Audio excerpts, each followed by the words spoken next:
January 14, 1945. The bitter wind cut through the shattered streets of Bastogne, carrying the metallic scent of gunpowder and blood.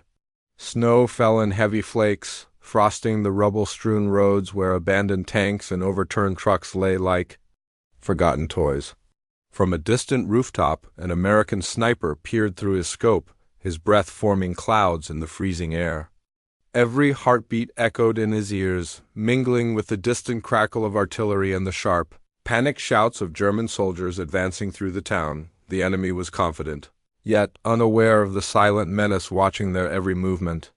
Each step they took brought them closer to a fate they could not see, a precision that struck without warning. Soldiers froze mid-step, rifles trembling in their hands, eyes wide with disbelief. One by one, men fell, their disbelief turning to fear. A ripple of panic spread along the German lines as whispers of the unseen sharpshooter passed like wildfire. From this rooftop, the course of a battle, and the terror it sowed, would be forever altered. The sniper's deadly precision did not occur in isolation.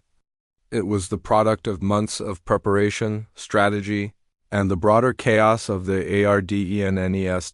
By the winter of 1944, the Allied advance into Western Europe had slowed under the weight of stretched supply lines and the harsh realities of the Ardennes forest. The Germans, retreating after the failed campaign in France and the costly Normandy landings, were regrouping.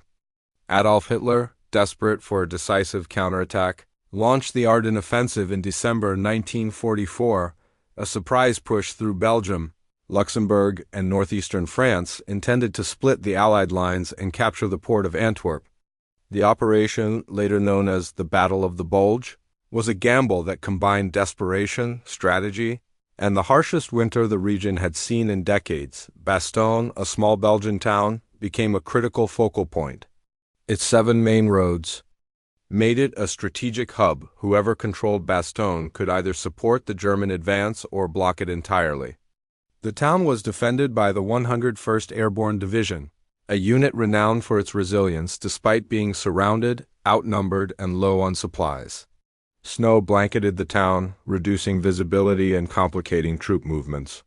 Each street corner, each shattered building became a potential firing position, a deadly chessboard where every decision carried the weight of life and death. Amidst this chaos, snipers emerged as vital instruments of psychological and tactical warfare.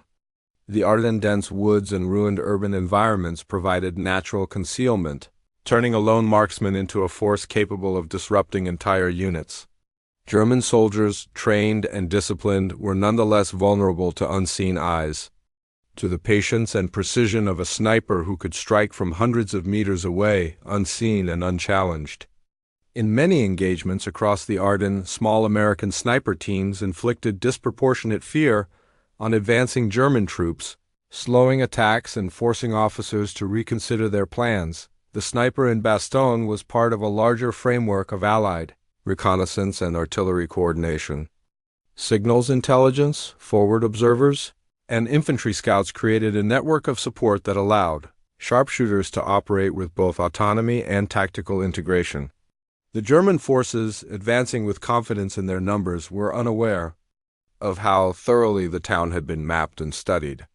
Every abandoned farmhouse, every ruined wall, and even the frozen canals were factored into defensive plans.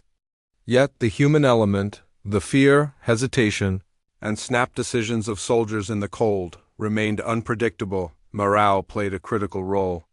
The 101st Airborne had endured weeks of constant bombardment and encirclement. Their endurance was not just physical but psychological. Small victories, like halting a German squad in a narrow street or taking out an enemy officer, resonated far beyond the immediate tactical impact. Each success was amplified by the harsh environment, the isolation, and the ever-present threat of artillery or counterattack. Conversely, German soldiers advancing into this landscape experienced a mixture of overconfidence and anxiety, often underestimating the determination and preparedness of the defenders. Winter weather compounded the challenge. Temperatures routinely dropped below freezing, making machinery unreliable, muddy roads treacherous, and soldiers' endurance a key factor. Snipers could exploit this.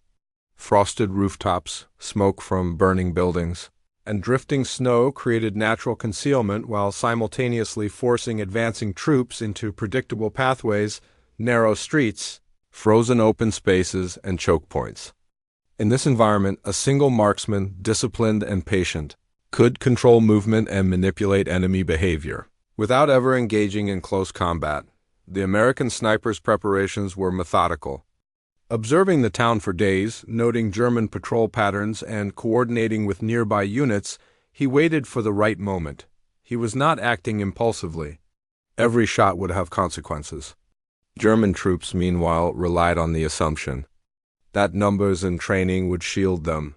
They did not anticipate the meticulous observation, the integration of terrain, and the psychological leverage that an isolated sharpshooter could wield. The American sniper at Bastogne belonged to a specialized team within the 101st Airborne, trained for urban and forested operations under extreme conditions. These soldiers were selected not only for marksmanship but for patience, discipline, and the ability to remain invisible for hours, sometimes days. Their rifles were meticulously maintained, often modified for stability in freezing temperatures, and equipped with optics calibrated for long-range accuracy.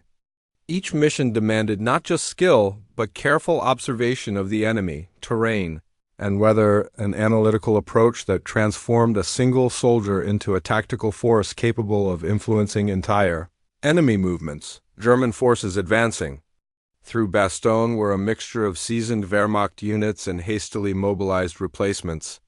Confident in their superior numbers, they relied on conventional tactics. Coordinated squads, overlapping fields of fire, and reliance on heavy machine guns and armored support. Yet they underestimated the defensive advantages of a well-prepared urban position. The town's rubble-strewn streets, snow-covered rooftops, and narrow alleys created lethal choke points. Every step forward exposed soldiers to potential ambush, sniper fire, or artillery strikes. The psychological strain was immediate. Confusion, hesitation, and the dread of the unseen became as dangerous as bullets. Terrain played a pivotal role. The Bastogne streets were a fractured labyrinth of partially collapsed buildings, debris-strewn roads, and ice-laden open spaces. German squads moving through these avenues became predictable targets, forced to follow certain paths to maintain formation and avoid obstacles. For the sniper, these constraints provided a framework, an invisible map of opportunity. Rooflines offered clear sight lines. Shuttered windows became firing ports. Frozen canals and courtyards funneled enemy movement. These environmental factors amplified the sniper's lethality, allowing a single soldier to impact dozens of advancing troops while remaining concealed. The German soldiers were not without resources.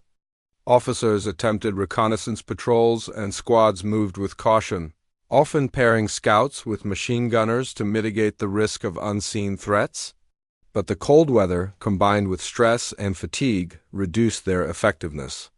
Equipment malfunctioned. Rifles jammed and boots lost traction on icy surfaces. The psychological weight of repeated ambush or sniping incidents compounded rapidly. Rumors of invisible marksmen circulated among the ranks, heightening fear and hesitation. Each fall of a comrade under precise fire amplified the sense that an unseen enemy was everywhere, yet nowhere could be pinned down. Meanwhile, the sniper's integration with the larger defensive strategy was critical. Infantry positions were established to cover flanks and entry points, while artillery observers and forward scouts relayed enemy positions. This coordination allowed the sniper to choose the most strategic moments to engage, often targeting officers or soldiers in positions that would maximize disarray. Each kill was calculated not just for tactical effect but for its ripple effect, breaking formations, slowing advances, and instilling fear.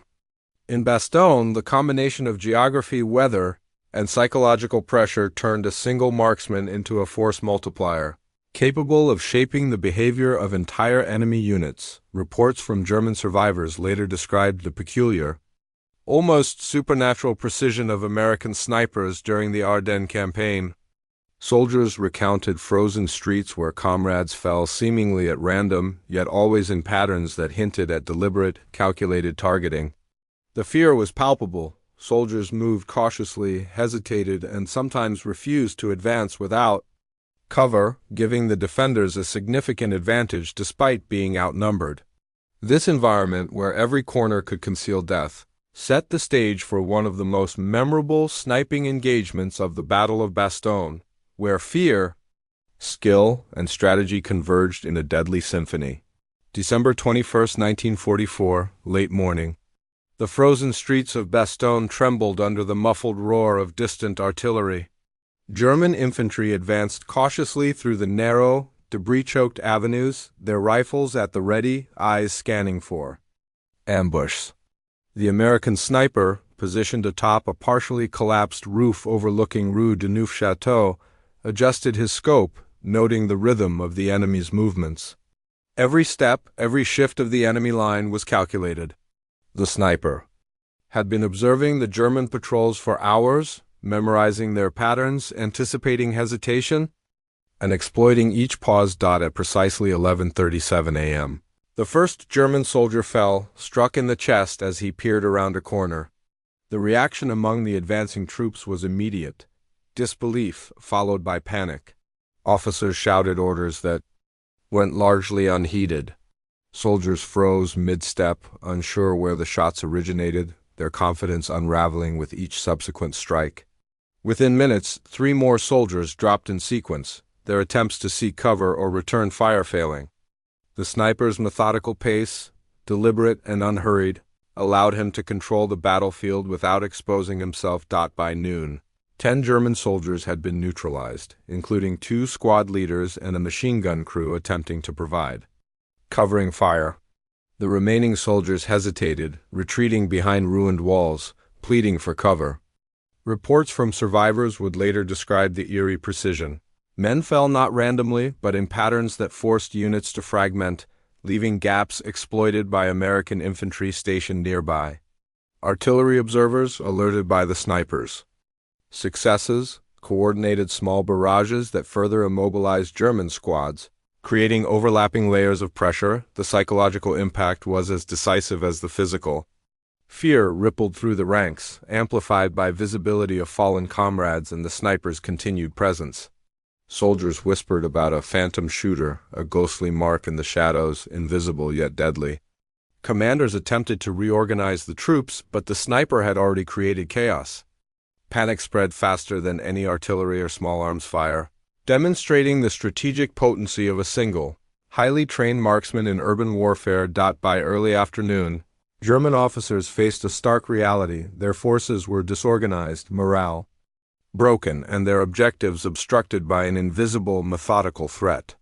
Soldiers begged for mercy, some dropping weapons in surrender, while others hesitated in place, unable to advance. The sniper's engagement had shifted the momentum of the battlefield. The Germans' numerical advantage was nullified by fear, precision, and tactical foresight.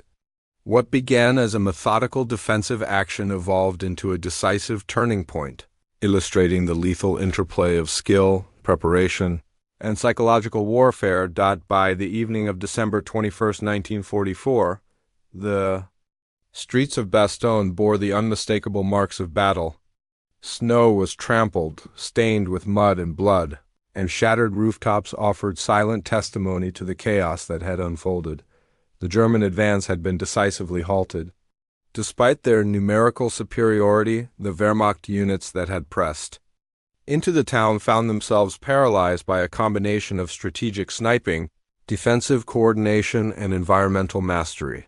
For the Americans, the engagement was a testament to disciplined preparation and the psychological leverage of a well-executed defense. The sniper, who had directly struck 10 German soldiers, became a pivotal figure in after-action reports. Officers highlighted not only the confirmed kills but the broader impact on enemy cohesion. German units had faltered, retreating in confusion, surrendering in pockets, or remaining immobilized by fear. Within the American defensive lines, morale soared. Soldiers recognized the efficacy of coordinated strategy and the success of the Sniper elevated confidence across multiple units. The streets, once tense with anticipation, gradually quieted, leaving a profound sense of accomplishment amid the devastation. German forces, having faced disarray and stalled momentum, were forced to regroup further to the east, delaying the Ardennes offensive and providing the Allies with critical time to reinforce positions along the front. The disruption caused by one sharpshooter, compounded by artillery and infantry coordination, demonstrated a key lesson of modern warfare: that precision, discipline, and psychological impact could alter not just immediate outcomes, but operational plans on a larger scale within American ranks. Reports circulated of the sniper's effectiveness, and his actions became emblematic of the ingenuity and adaptability of the 101st Airborne. Officers praised the integration of marksmanship into defensive strategy, noting that careful observation and selective targeting created an invisible layer of control over the battlefield. The success of this engagement reinforced the principle that individual skill, when combined with coordinated planning, could produce disproportionate effects. Soldiers carried both relief and admiration, understanding that every movement in Bastogne had been carefully calculated and executed. The sniper engagement at Bastogne stands as a striking testament to the intersection of skill, strategy, and human psychology in warfare. One individual, equipped with training, discipline, and patience, was able to influence the movements, morale, and decisions of entire enemy units. The physical casualties, 10 confirmed kills, were only part of the story. The psychological impact, the paralysis of German troops, and the disruption of their command structure amplified the sniper's effect far beyond what mere numbers could convey. This engagement underscores the enduring value of preparation and observation. Months of reconnaissance, meticulous study of terrain, and careful coordination with infantry and artillery units turned one man into a decisive factor on the battlefield.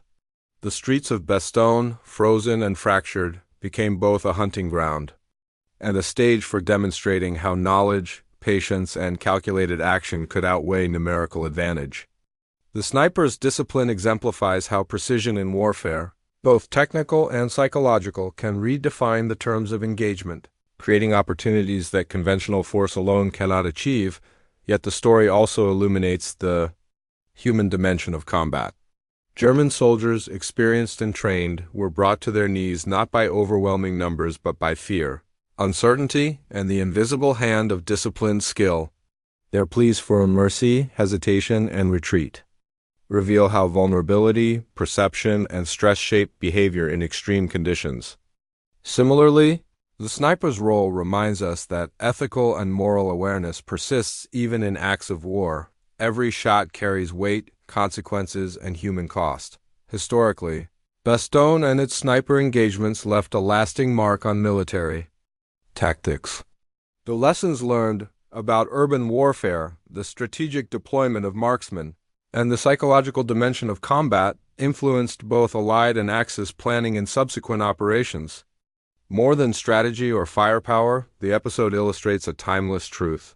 In the chaos of war, skillful, disciplined individuals can tip the balance, shaping not only immediate outcomes but also the broader narrative of conflict. Bastogne remains frozen in history, its snow-stained streets a silent witness to the power of precision, patience, and human resolve.